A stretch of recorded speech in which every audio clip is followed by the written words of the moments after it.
এই কমল, আজকে একটু মদ মাগাও না। আজকে একটু মদ খেতে ইচ্ছা করছে, দুজনে তাহলে খেয়ে নেবো। সত্যি তুমি একটা মানুষ। তুমি সেট হয়ে কারিগরকে বলছো মদ খাওয়াও, আমার কাছে 1 টাকা পয়সা নাই। 9 মাস তো তুমি ঘর যাওনি, সব টাকা ফাঁকা কি করতিস? এত তো কাজ করতিস না, সব ওই বৌদির পেছনে উফড়ি দিচ্ছ। 9 মাস আছে বলে কি 9 মাসে পুরো ফুল কাজ করে গেছে নাকি? 100-200 গ্রাম মতো কাজ দিচ্ছ, তা আবার হাফ লস হয়ে যাচ্ছে। আমার কাছে পয়সা টয়সা নাই, আমি খাওয়াতে পারবো না। খাও না মারা, এত রিকোয়েস্ট করতেছি, খাতে পারছো নি? এটা তুমি বলেই বলতেছি, অন্য কাউকে আমি বলতাম না। সেট কেন আমাকে মদ খায়নি আমি জানি তো। চুপ কর, একটা মেয়েকে ফোন করে, আর সেই মেয়েকে একটা যে করে এটা সেটা কিনে দাও না। ঝুমা বৌদি ফোন করছে। হ্যাঁ ঝুমা বৌদি বলো। পূর্ব, কি করছো? ভালো আছো? ভালো নেই গো বৌদি, তুমি খোঁজ টোজ নিচ্ছ না, ফোনও করছো না, কি করে ভালো থাকি বলো? মনটা আমার পুরো খারাপ হয়ে আছে তোমার জন্য। কি বলছি শোনো না ঠাকুরপো। 1 মিনিট থামো তো, বোকা তোদের গা ঢুকে যান আমার। দাঁড়াও না, আস্তে আস্তে। হ্যাঁ বৌদি বলো, কি বলছো? তোমার দাদার ফোনে রিচার্জ নেই, করে দাও না প্লিজ।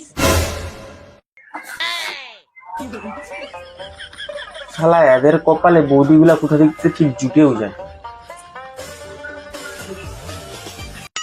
আর বৌদি আগের বারও তো রিচার্জ করে দিয়েছিলাম, একটা করে মারো, থাম না মারা। কি লাভটি হয়েছে বলো? আমার পয়সা 300 টাকাটা শুধু জলেই চলে গেছে, কিছুই লাভ হয়নি আমার। শালা একটা বৌদিকে নিয়ে দুজনে এমন করতেছে যেন শালা তাকে ছিঁড়ে খেয়ে দিবে। ঠিক আছে, এখন তুমি রিচার্জ করে দাও। আজকে আমি তোমাকে রাতে ভিডিও কল করব।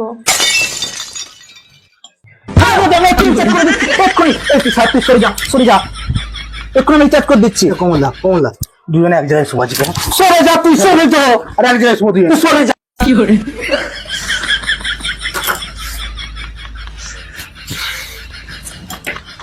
এই কমল, উঠে এসো, উঠে এসো, তাড়াতাড়ি উঠে এসো। এলাও 500 টাকা লাও, চলো মদ দিলে পালিয়েছো। টাকাটা আজকে খেয়ে নেবো। আর বলছি খেয়ে টেয়ে না দুজনে আজকে এক জায়গায় শুবো। হ্যাঁ, আমি বুঝতে পেরে গেছি সেট, তুমি কেন মদ আর কেন আমার কাছে শুবে। তোমার চিচিং ফাঁক দেখার সব হয়ে গেছে। এই কমল, কি সব উল্টা পাল্টা কথা বলতিস? আমি তাহলে সেফ নাকি? আমার ঘরে কি বউ ছেলে নেই? উল্টা পাল্টা কথা বলতে লাগছে শালা। সেট, যতই ঘরে বউ থাকুক, পরের পিঠা বড্ড মিঠা। কমলদা তাহলে আমি যাবো। তুইও যাবে না আর সেটও যাবে না, শালা বাথরুমে যেয়ে ভিডিও কল করবো। কমলদা যাবো আমি। লান মারবো কাছোটা।